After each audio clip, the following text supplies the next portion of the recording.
ассалому алайкум бинандаҳои азизу арҷуманд. ҳоло ба таваҷҷӯҳи шумо нашри таҳлилӣ ва ҷанбастии ҳафта аз телевизиони симои шаҳри Панҷакейн манзур мегардад. ба ҳамагон маълум аст ки давоми ҳафтаи сипаришуда дар кишварҳои ҷаҳон ҷумҳурии Тоҷикистон, вилояти Суғ ва шаҳру деҳоти Панҷакейн рӯйдоду воқеаҳои гуногуне ба амал омаданд ки ҳоло хабарнигорони мо муҳимтарин рӯйдодҳои ҳафтаи сипаришударо барои шумо пешниҳод месозанд.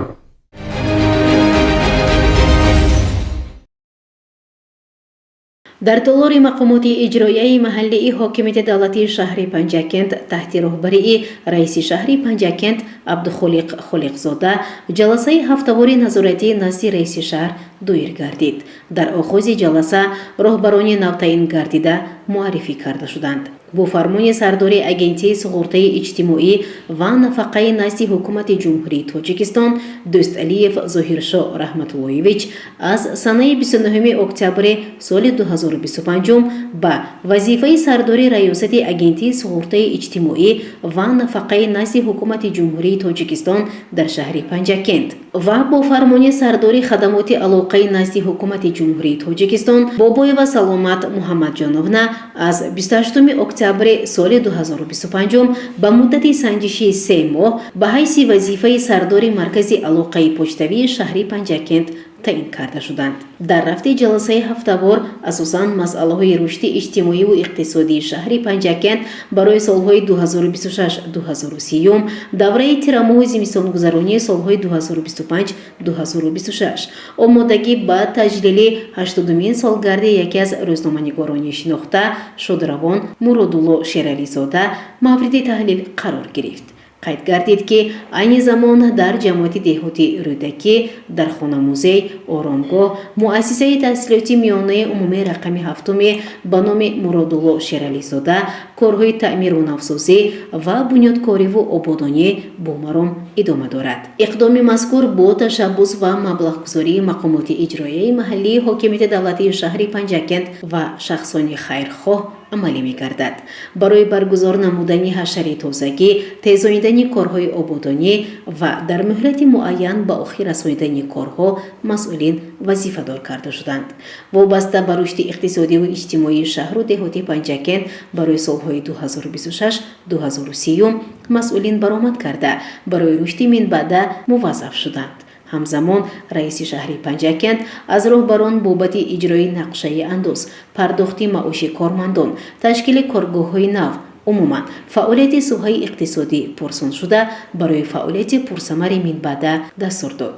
ҳамчунин дар идомаи ҷаласа раиси шаҳр аз роҳбарияти корхонаву ташкилотҳо вобаста ба маводи захираи ангишт ва ҳезум дар давраи тирамоҳу зимистонгузаронии солҳои 2025-2026 пурсон шуд. таъкид гардид ки ҳама корхонаву муассисаҳо бояд саривақт бо захираи маводи сӯхт низ пурра таъмин шаванд. инчунин вобаста ба фаъолияти баъзе аз роҳбарони ҷамъияти дорои масъулияташ маҳдуд аз рафти корҳои сохтмонӣ дар биноҳои баландошона дар миқёси шаҳр изҳори нигаронӣ карда шуд. зикр гардид ки баъзе иншоотҳо на аз рӯи лоиҳаву нақша балки берун аз он бунёд мегардад. барои ислоҳи камбудиҳо супоришҳо дода шуд. раиси шаҳри Панҷакент инчунин аз фаъолияти кишоварзон, ҷамъоварии ҳосили деҳқонон ва омодагӣ ба кишти баҳорӣ, рушди корбарии бонувони ҳунарманд, муроҷиати шаҳрвандон ба мақомоти маҳаллӣ ва монанди инҳо суолу ҷавоб карда вобаста ба ислоҳи камбудиҳои ҷойдошта муҳлат дода шуд. раиси шаҳри Панҷакент Абдухолиқ Холиқзода раисони ҷамъиятҳои деҳотро доир ба бунёди кӯдакистони муосир барои кӯдакон муваззаф намуд. ҷаласаи ҳафтавор бо вазифагузориҳои навбатӣ барои ҳафтаи ҷорӣ ба анҷом расид.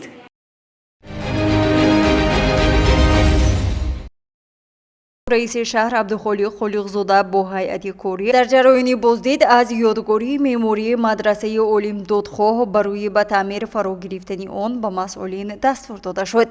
همچنین در هفته بازدید بروی از دیوارهای مسجد جامع شهر و دیگر بیناهای برکنده آویزه‌های نالازم، برآوردن پرتوها از پیاده‌روها، گرفتن مال و اشیای نقطه‌های تجارتی و مرکزهای سودا، تازه کردن آنها، نرم کردن بیخ نهال‌های کنار راه، صحن بیناهای کنار راه، تدبیرهای عملی اندیشیده جهت اشتراک فعالانه در شنبگی با آموزگاران و کارمندان مؤسسه تحصیلات میانه عمومی رقم 3 کودکستان نوروز، لیتسه شهر، کالج آموزگاری و کارخانه فرعی دولتی خواجگی منزلی و کمونالی شهر اظهار قناعتمندی کرده شد. با پودرچی بنیاد گلگشت و میدان فردوسی در کنار شرقی شهر، شرکت ساختمانی سوسیه و مسئولان شرکت‌های بیناکاری که در کنار خیابان رودکی شهر بیناهای بلندآشیانه می‌سازند، برای تیزانیدن سرعت ساختمان و در مهلت پیش‌بینی شده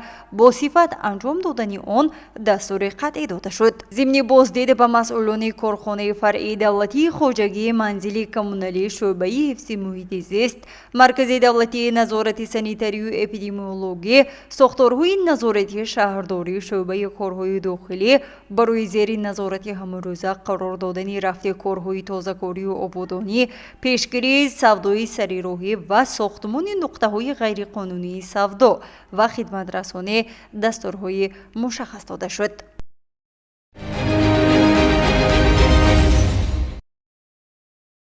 رئیس شهر پنجکент عبدالخالق خالقزاده از رفت کارهای ساختمانی در دروازه درآمدگاه غربی شهر پنجکent واقع در جماعت دهاتی سرازم شناس گردید. اطلاع داده شد که در نزد دروازه شهر اینچنین بنیاد میدان پرچم ملی و جا برای قبول مهمانان عالی قدر در نظر است. همچنین دیوارنگارهای ملی با عکس و ترجمه حال قهرمانهای خلق تاجیک، عکس‌های پیشوای معظم ملت سرور دولت محترم امامعلی رحمان و دیوارنگارهای شهرک قدیمه سرازمیز آرا داده می شود. فرمایشگر مقامات اجرایی محلی حاکمیت دولتی شهر پنجکent بوده. پودرچی جمعیتی دارای مسئولیتش محدودی اصل می باشد.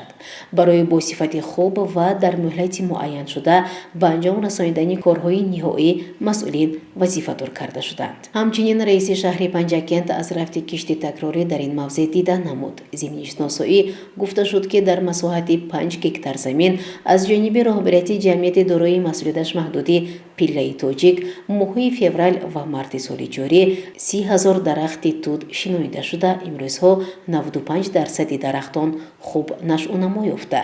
در نظر است برای برقرار نمودن درختان باز 1,000 درخت دیگر شناخته شود. همزمان رئیس شهر پنجکent از رفت کارهای ساختمانی در مؤسسه تحصیلاتی میانه عمومی دهه سرازم دیدن نمود. باید یادآور شد که این دبستان از یک آشیانه عبارت بوده. با دستگیری مقامات اجرایی محلی حاکمیت دولتی شهر پنجکent و ساکنان و سخاوتمندان بنیاد می‌گردد. پس از با استفاده دادن آن 480 نفر طلبگان در 2 بست در صنفخانه‌های معاصر با تعلیم و تربیت فرا گرفته خواهند شد. برای با صفت اعلی و با سرعت تیز به انجام رساندن کارهای ساختمانی دستور داده شد. در محله سرازم دو زیاده از 3,000 خواجگی زمین گرفته است که حاضر این زمان در اینجا 200 خانه زیاد ساخته شده است. 400 خواجگی زندگی دارد. شماره خوانندگان از 400 نفر زیاد می باشد. ما مقصد داریم که در اینجا مؤسسه تعلیمی رو به طریق شهر عمومی و دستگیری حکومت شهر بنیاد نماییم. ساکنی دهه تاشمنوری جماعت دهاتی چینور امریدین محرمов سالهای دراز است که با عسل پروری مشغول است. میگوید که سال جاری در خواجگی دهقانی امریدین از 70 شماره اویله زنبوری عسل 160 کیلوگرم عسل گرفت. با غیر از این او در خانه نیز قوطی‌های زنبوری عسل دارد و نیت دارد که سالهای آینده برای بیشتر استحصال نمودن عسل قوطی‌های معاصر را خریداری نموده باز تدبیرهای ضروری اندیشد. برای زیاد نمودن شماره اویله زنبوری عسل و آموزاندن آن به نسل جوان مصلحت داده شد. در ادامه سفر رئیس شهر از فعالیت کارگاه استحصالی مونفرش براری یا خود اسفالت واقع در دهه شرشره جماعتی دهوتی چینور دیده نمود. گفته شد که اقتدار استحصالی اسفالت خوب برآورده شده، کارمندان با معاش تامین هستند و سپارش داده شد که برای زیاد نمودن استحصالی اسفالت تدبیرهای عملی اندیشیده شود. در جماعت دهوتی چینور با تشبث صاحبکار جورقول غفورов کارخانه نوی خشت براری با استفاده از تکنولوژی‌های معاصر بنیاد شده است. رئیس شهر تاکید نمود که فعالیت این کارگاه در دایره تطبیق هدف چهارم استراتژی حکومت جمهوری تاجیکستان برای افزایش استحصال مصالح ساختمانی، فراگیری ساکنان محلی با کار دائمی و معاش خوب، اینچنین رشد صنعت مهم ارزیابی کرده شود. اطلاع داده شد که وزن یک عدد خشت 800 گرم را تشکیل داده در یک کوادرات 80 دانه استفاده کرده می شود. محصولاتی با صفت جوابگو به استانداردهای بین المللی این صفت فعالیت این کارگاه به حساب می رود. پیشنهاد شد که این خشت ها در نمای بیرونی بینای بلند آشیانه نو که ساخته شده ایستادند استفاده شود، زیرا آن هم صفتا خوب است و هم نمای بنا را باز هم زیبا می گرداند. این هم باشد از تخیل و مهارت ساختمانچیان عبارت است. رئیس شهر از رفت ساختمان بینایی نوی مؤسسه تحصیلاتی میانه عمومی رقم 40 دیده نمود. تاکید گردید که دبستان با دستگیری مقامات اجرایی حاکمیت دولتی شهر و صاحبکاران و سخاوتمندان جماعت دهات بنیاد شده، آن از 2 آشیانه و 18 صنفخانه‌های زمانوی عبارت خواهد بود. این زمان کارهای بامپوش بنا با مرام ادامه دارند. باید گفت که در مکتب مذکور 982 نفر طلبگان علم آموخته، 40 نفر آموزگاران سابقه دار و پرتجربه کوشش دارند شاگردان را به وطن دوستی و میهن پرستی تربیت نموده در آینده فرزندان وطن پرور به وای رسانند. خلق یک جای شده. مکتب ساختن سرکرک بودیم پارسال 2024. من حاضر وقت با من 2 اتاج ساخته تمام کردیم. اینجا یکم اتاج با 9 صنفخانه، دوم اتاج با 9 صنفخانه میشد. از من کار استودن همه متریال ما میرسد. خدا خواهد یکم چیزا با بالاش محکم میکنیم، بعد دورنگش ریمونتش سر میکنیم. رئیس جماعت حاکم شهر آماده استوده است. ما هم من داریم خلق خودمون بایم حکومت بهم رحمت. گزارشی مرتبه رحمان و منیسه تمولایوه و طلبشو تاشف.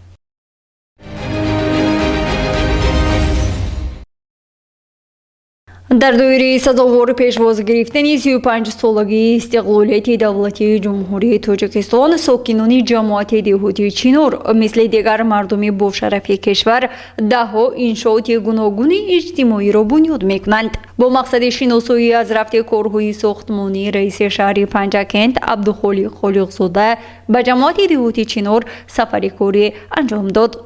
با مقصد سهمگذاری در اجرای برنامه مجموعه‌ای رشد ساحه چاره‌واداری در جمهوری تاجیکستان برای سالهای 2018-2022 در دهه از جانب صاحبکار انفرادی فرمه چاره‌پروری بنیاد کرده می شود و من بعد در آن پرورش چاره‌های کلان و میدانیز برآورده می شود. طبق نقشه در فرمه مذکور تا 200 سر چاره‌های کلان پرورش کرده شده. برای افزون نمودن سرشماری محصولناکی چاروا، اینچنین تامین بازار استعمالی با گوشت و شیر چاره‌جویی کرده می شود. همزمان در اینجا خوراک برای چاروا نگاه داشته می شود. برای وارد و پرورش چاروای خوشزاد ریوی معیارهای ساحه چاروا پروری و شرایط خوب فراهم آوردن به مسئولین دستور سپارش داده شد. همزمان رئیس شهر از رفت جمع‌آوری حاصل فراوانی کشتی تکراری و شدگاری تیرموهی در خواجگی دهقانی دیده نمود. کشاورزان برای رشد ساحه و آمادگی برای کشتی بهاری وظیفه و دستورها گرفتند.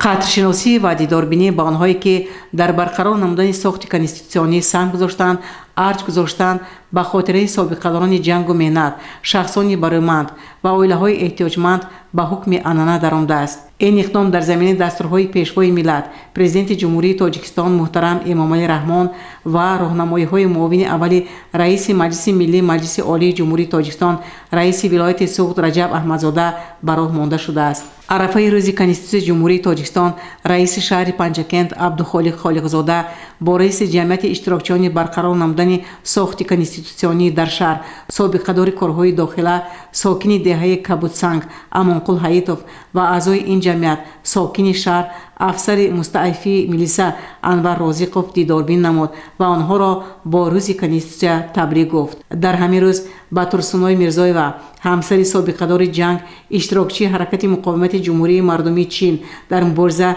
با استیلاگران ژاپن جمال شریفوف عیادت کرده شد. رئیس شهر پنجکند عبدالخالق خالقزاده ابراز نمود که کنستیتوسیا شاهستون شناسنامه ملت و سند تقدیرساز خلق تاجیک می باشد. با قبول آن ملت و خلقیت‌های تاجیکستان به آرزوی دیرینه خود رسیدند، چون که در آن همه ارزش‌های انسانی تجسم گردند. آن نخستین سند کنستیتوسیونی در تاریخ تاجیکان می باشد که از جانب خود خلق به واسطه در رایپرسی عمومی خلقی قبول شده است. انسان در طول حیات حقوق و آزادی‌هایش را عملی می کند. وظیفه دولت باشد تأمین شرایط مساعد برای عملی گشتن حقوق و آزادی‌های انسان است. در ماده 5 باب 1 کنستیتوسیون جمهوری تاجیکستان آمده است انسان حقوق و آزادی‌های آن ارزش عالی می باشند. حیات، قدر، ناموس و دیگر حقوق فطری انسان دخل ناپذیرند. عیادت شدگان از توجه همیشگی مقامات اجرای محلی حکومت دولتی شهر اظهار قناعتمندی نموده عرض سپاس نمودند.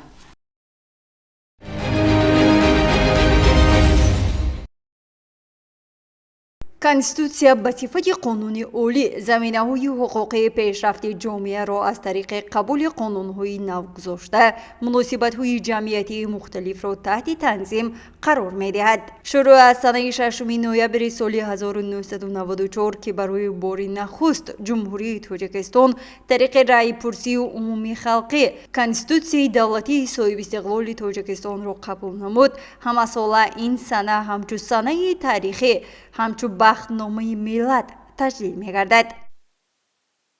در کاخ فرهنگ به نام علیم بابایف شهر پنجکند نیز به مناسبت 31 سالگی قبول کنستیتوسیای جمهوری تاجیکستان چهاره‌بینی با شکوه فرهنگی پیشکش حاضرین گردانیده شد. برنامه تنتنوی با شنیدن سرود ملی جمهوری تاجیکستان شروع گردید. در رئیس شهر پنجکند عبدالخالق خالقزاده در آغاز پیام تبریکاتی رئیس ولایت سوغد رجب احمدزاده را به سهم حاضرین رسانیده همگان را به مناسبت روز قبول کنستیتوسیای جمهوری تاجیکستان شاد باش گفت.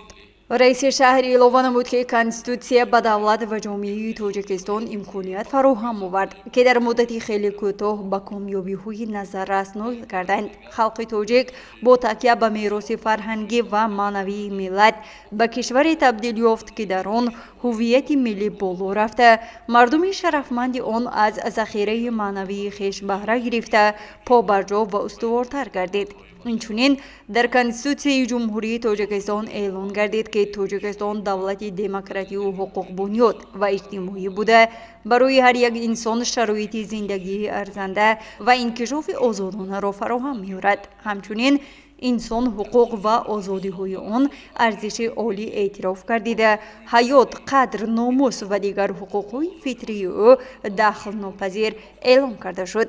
بهر شفاف و ثمرناک و در فضای بازداری و موازنت اجرا گردیدن صلاحیت مقامات حاکمیت دولتی بار نخست در کنستیتوسیا غایه حاکمیت داری در اساس تجزیه آن به حاکمیت قانونگذار اجرایی و سودی مقرر گردید.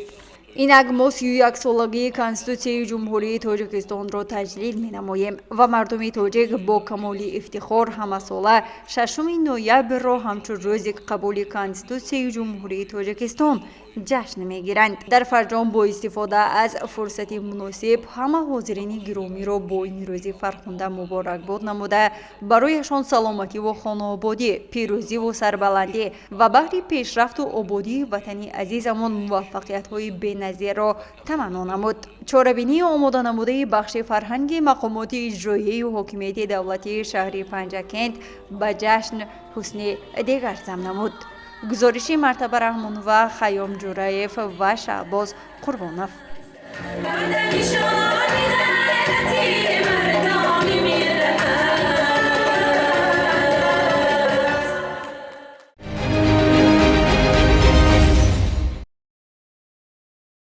конституция ба давлат ва ҷомеаи тоҷикистон имконият фароҳам овард ки дар муддати хеле кӯтоҳ ба комёбиҳои назаррас ноил гарданд. халқи тоҷик бо такя ба мероси фарҳангӣ ва маънавии миллат ба кишваре табдил ёфт ки дар он ҳуввияти миллӣ боло рафта, мардуми шарафманди он аз захираи маънавии хеш баҳра гирифта побарҷо ва устувортар гардид.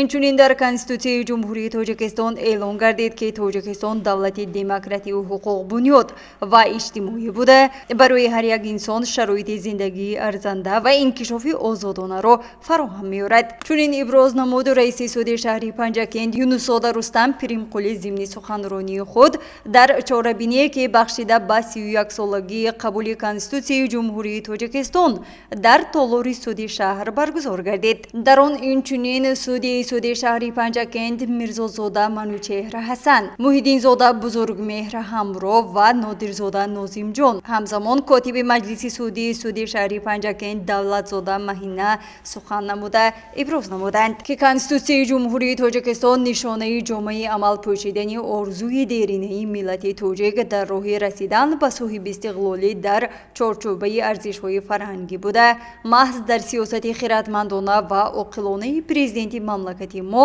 ба амал бароварда шуд. конститутсия аз ҷиҳати мазмуни худ қонуни асосии мамлакат мебошад ва илова бар ин поягузори давлати соҳиби истиқлол, ҳуқуқбунёд, демократии дунявӣ ва ягонаи иҷтимоии кишвар буда тамоми соҳаҳои ҳаёти ҷамъиятӣ, сиёсиву ҳуқуқӣ, иқтисодиву иҷтимоӣ ва фарҳангиро дар бар мегирад. конститутсияи ҷумҳурии тоҷикистон дастовардҳоеро ба давлату миллати тоҷик дод ки ин дастовард баҳри ташаккули давлат арзиши хосеро дору мебошад. ҳамаи корҳое ки дар партави конститутсияи давлати соҳибистиқлоламон анҷом дода шуданд, танҳо ба хотири таҳкими пояҳои сиёсӣ, иқтисодӣ ва иҷтимоии давлати ҷумҳурии тоҷикистон ва инчунин баҳри фароҳам овардани шароити мусоиди зиндагӣ барои шаҳрвандон ва мустаҳкам намудани ваҳдати миллии тамоми сокинони тоҷикистон мебошад. дар фарҷом бошад Юнусода Рустам Пиримқулӣ изҳор намуд ки 31-мин солгарди конститутсия барои мо ҳамчун ҷашни шаклгирии давлатдории миллӣ ва таҳкими амнияту суботи сиёсиву иҷтимоии Тоҷикистон аҳамият ва шукӯҳи хоса дорад ва ҳама ҳозиринро бахшида ба 31-мин солгарди қабули конститутсияи ҷумҳурии Тоҷикистон шодбош намуда барои эшон хонаи обод, саломатӣ ва бурдбориҳо дар фаъолияти корияшон таманно намуд. гузориши Мартаба Раҳмонова ва Талабшо Тошев.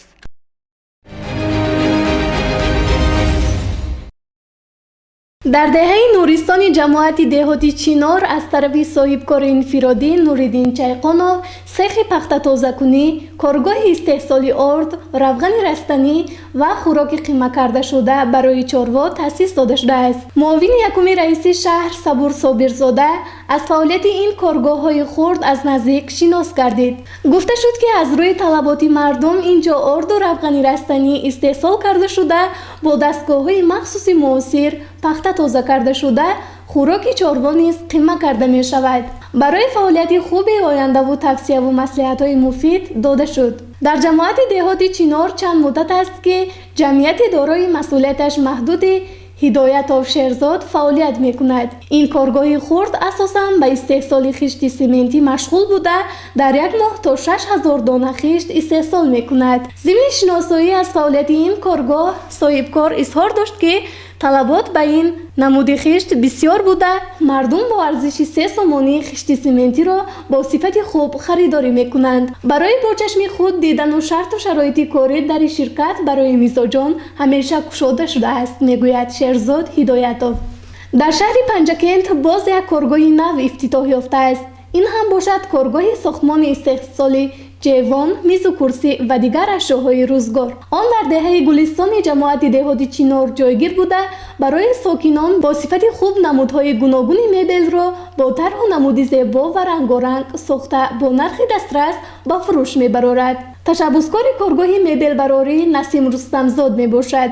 аз ҷониби муовини якуми раиси шаҳр Сабур Собирзода ба соҳибкор барои ба анҷом расонидани корҳои боқимондаи ташкили коргоҳи нав ва зиёд намудани номгӯи маҳсулоти истеҳсолӣ дастуру тавсияҳо дода шуд. Нуриддин Тилябов сокини деҳоти Чинор буда 59 сол дорад. ӯ соҳиби 4 фарзанд ва набера мебошад.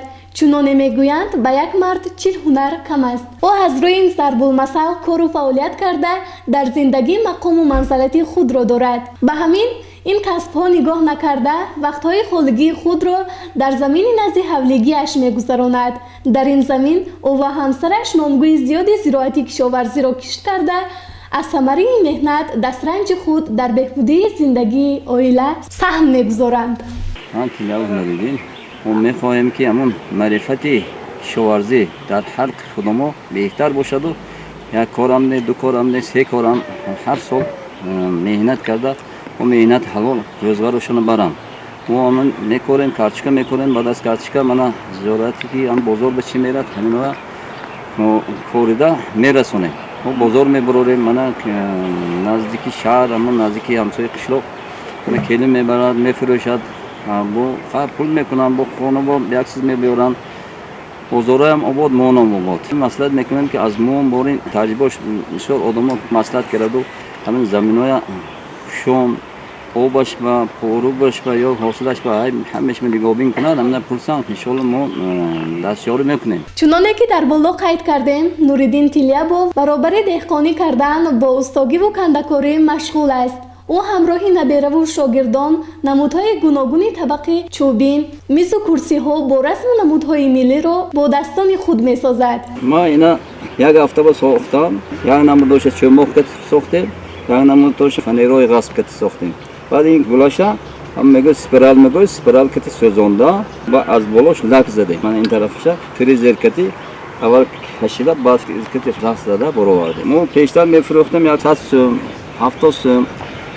همه خیلی نرخ ها می‌فروختیم و انشالله امکان باشد کار میکنیم، شاگردای زیاد میکنیم. ضمن بازدید از هنرمندی و کشاورزی این مرد نکوکار معاون یکم رئیس شهر صبور صابرزاده برایش بردباری و موفقیت آرزو کرده در زمینه اجرای دستور و سپارش‌های اساسگزار صلح و وحدت ملی پیشوای ملت پرزیدنت جمهوری تاجیکستان محترم امامعلی رحمان اوید به عاقلانه و ثمرناک استفاده بردن هر قطعه زمین و رشد هنرمندیش اظهار سپاس نمود. توجه به معیوبان و بیماران و پرسان شدن از زندگی آنها یکی از مقصدهای اساسی رهبریت مقامات محلی به حساب می‌رود. معاون یکم رئیس شهر صبور صابرزاده به عیادت احمد شیربایف رفت. او عائله‌دار صاحب 2 فرزند بوده با امر تقدیر معیوب گروه 2 می باشد. شکرگزاری میکند که اهل عائله و پیوندان و یار و دوستان او را عیادت میکنند. از زندگیش باخبر میشوند. همراه عائله‌اش در زمین نزد حولگیش هر نمود سبزوات را کش نموده حاصل خوب به دست می آورد. معاون یکم رئیس شهر صبورزاده احمد شیربایف را عیادت کرده با او از نام مقامات اجرایی محلی حاکمیت دولتی شهر مواد آذوقه و کمک پولی دسترس نمود. گزارش نبیزاده شبنم و طلبشا تاشه.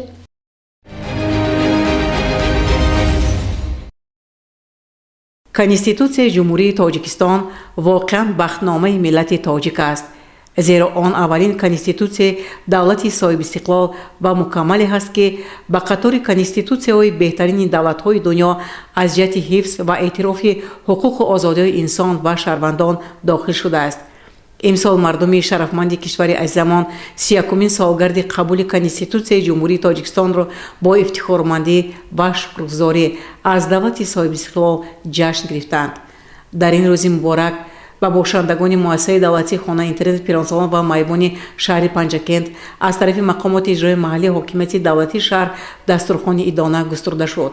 дар он муовини раиси шаҳри Панҷакент Парвина Нақибӣ иштирок ва суханронӣ намуда ҳамагонро шодбош гуфта аз ҷумла афзуд ки қабули конститутсияи ҷумҳурии тоҷикистон истиқлолияти давлатии моро мустаҳкам намуда барои эъмори давлати демокративу ҳуқуқбунёд заминаҳои муҳими сиёсию ҳуқуқӣ фароҳам овард. асосҳои сохтори конститутсионӣ ҳифзи ҳуқуқу озодиҳои инсон ва шаҳрванд салоҳияти мақомоти олии кишварро бо назардошти арзишҳои умумибашарӣ ва миллӣ муайян кард. дар воқеъ конститутсияи ҷумҳурии тоҷикистон бахтномаи халқ аст. фараҳу шодмонии бошандагони муассисаи давлатии хонаи интернети пиронсолон ва майбони шаҳри Панҷакент ҳадду канор надошт. аз ин иқдомҳои мақомоти иҷрои маҳаллии ҳокимияти давлатии шаҳр изҳори сипос намуданд.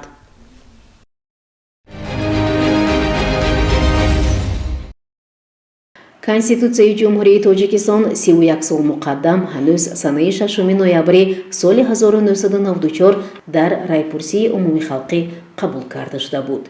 ин рӯйдоди муҳим яке аз дастовардҳои бузурги давраи соҳибистиқлоли кишвари маҳбубамон мебошад. конститутсияи ҷумҳурии тоҷикистон ҳамчун санади волумақоми миллат ва шоҳсутуни устувори сулҳу ваҳдат раҳнамои ҳамешагии мо хоҳад буд, иброз доштанд президенти ҷумҳурии тоҷикистон муҳтарам эмомалӣ раҳмон. конститутсияи ҷумҳурии тоҷикистон ҳамчун санади меъёрии ҳуқуқи эътибори олии ҳуқуқӣ дошта арзиши олии миллат ба ҳисоб меравад. мувофиқи ин қонун давлат ҳуқуқ, озодиҳои инсон ва шаҳрвандонро эътироф, риоя ва ҳифз менамояд. ҳуқуқу вазифаҳои инсон аз тарафи давлат эътироф ва кафолат дода мешавад. асосгузори сулҳу ваҳдати миллӣ, пешвои миллат, президенти ҷумҳурии тоҷикистон муҳтарам эмомалӣ раҳмон конститутсияи ҷумҳурии тоҷикистонро аз ҷумлаи дастовардҳои бузурги мардуми тоҷикистон, заминаи ҳуқуқии бунёди давлати соҳибистиқлоли тоҷикон, шакли ифодаи ҳуқуқии ормонҳои давлатдории миллӣ, ҳимояи ҳадафҳо ва манфиатҳои миллӣ, осори таърихӣ ва фарҳанги миллӣ ҳисобиданд. бо мақсади эҳтиром гузоштан ба арзишҳои миллӣ дар толори мақомоти иҷроияи маҳаллии ҳокимияти давлатии шаҳри Панҷакент мизи мудаввар таҳти унвони конститутсия бахтномаи миллат доир шуд, ки муовини раиси шаҳри Панҷакент Мурод Шукурзода онро ифтитоҳ намуда оид ба мақоми конститутсия дар ҷомеа ва ҷаҳон ибрози андеша кард. ҳамзамон намояндагони мақомоти маҳаллӣ, собиқадорону омӯзгорон ва ҷавонони фаъол оид ба ин мавзӯъ сухан карданд.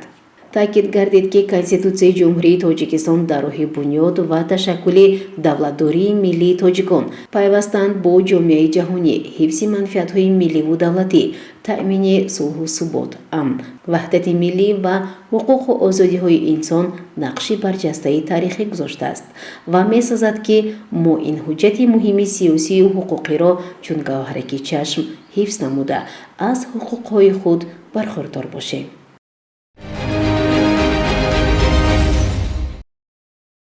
ба муносибати иди конститутсияи ҷумҳурии тоҷикистон ки ҳамасола 6 ноябр ҷашн гирифта мешавад, дар деҳаи вести ҷамоати деҳоти ёрӣ як қатор чорабиниҳои муҳими ҷамъиятӣ ва меҳнатӣ баргузор гардиданд. дар ин доираи чорабиниҳо раиси маҳаллаи деҳаи вешист абдушукур азизов бо ҳадафи шиносоӣ бо ҳолати корҳои хоҷагидорӣ ва фаъолияти нуқтаи назоратӣ аз дидбонгоҳи рӯзи обнок боздид ба амал овард. зимни боздид раиси маҳалла бо масъулини дидбонгоҳ, ки шабонарӯзӣ барои ҳифзи тартиботи ҷамъиятӣ, назорати ҳаракати воситаҳои нақлиёт ва амнияти сокинон фаъолият менамоянд, мулоқот анҷом дод. ман лейтенант Калон Холзод, сардори пости сарҳадӣ рӯзи обнок, миннатдори худро ба сарфармонди олии қувваҳои мусаллаҳи ҷумҳурии муҳтарам генерали артиш Эмомалӣ Раҳмон мерасонем, ки барои мо ҷавонони имрӯз бисёр дастгириҳои хубе намуданд, ки ҳайати шахсии рӯзи обнок зиёда аз 18 нафар сарбоз дорем ва 6 нафар дар наряди сарҳадӣ мебошанд. барои пурзури хизмати дохилӣ ҳам бошад, сарбозон ҳастанд, сарбозои фаъолам дар ин ҷо дорем. имрӯз бошад бо дастгирии раиси шаҳри Панҷакент муҳтарам Холиқзода дастгириҳои худро бениҳоят ба мо мерасонанд ва имрӯз хӯроки дона ҳам барои сарбозони мо дастрас намуданд. раиси маҳалла зимни суҳбат бо кормандон изҳор дошт, ки конститутсия ҳамчун санади олии ҳуқуқи давлат кафолати сулҳу субот, ҳуқуқ ва озодиҳои инсон мебошад. ӯ таъкид намуд, ки иҷрои содиқонаи вазифаҳо аз ҷониби кормандони дидбонгоҳ низ яке аз нишондиҳандаҳои эҳтиром ба арзишҳои конститутсия ба шумор меравад. дар идомаи боздид масъулини маҳалла бо шароити корӣ ва мавҷудияти таҷҳизотҳои дидбонгоҳ таваҷҷӯҳ зоҳир намуда барои беҳтар намудани муҳити корӣ ва ҳавасмандии кормандон пешниҳодҳо ироат карданд. ҳамчунин ба як қатор кормандони намунавӣ барои иҷрои хуби вазифаҳо ва саҳмгузорӣ дар таъмини амният номаҳои сипос ва тӯҳфаҳои хотиравӣ супорида шуд. дар фарҷом раиси маҳалла аз аҳли деҳа даъват ба амал овард, ки бо ҳисси баланди масъулият ва ватандӯстӣ барои нигаҳдории сулҳу оромӣ, покизагии муҳит ва рушду ободонии деҳа саҳмгузор бошанд. ин чорабинӣ бо рӯҳияи баланди ватандӯстӣ ва эҳтиром ба қонуни ҷумҳурии тоҷикистон анҷом ёфт. гузориши Ғайбулло Муҳаммадиев, Талабшо Тошев.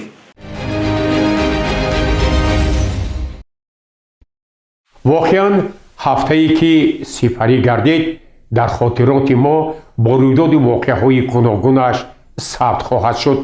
инак ҳафтаи нав оғоз меёбад. мо ба ҳамаи шумо бинандагони азизу арҷуманд дар ҳафтаи нав пеш аз ҳама тани сиҳат, хонаи обод, бахту саодат ва муваффақиятҳо дар ҳамаи ҷоддаҳои зиндагӣ орзу мекунем ва ман умед мекунам ки мардуми панҷакенти бостон дар роҳи татбиқи сиёсати созандаи асосгузори сулҳу ваҳдати миллӣ, пешвои миллат, президенти ҷумҳурии тоҷикистон муҳтарам эмомалӣ раҳмон саҳми арзандаи хешро мегузоранд ва мо ҳамагон ҷашни фархондаи 35-мин солгарди истиқлоли давлатии ҷумҳурии тоҷикистонро сазовор истиқбол мегирем. саломату сарбаланд бошед.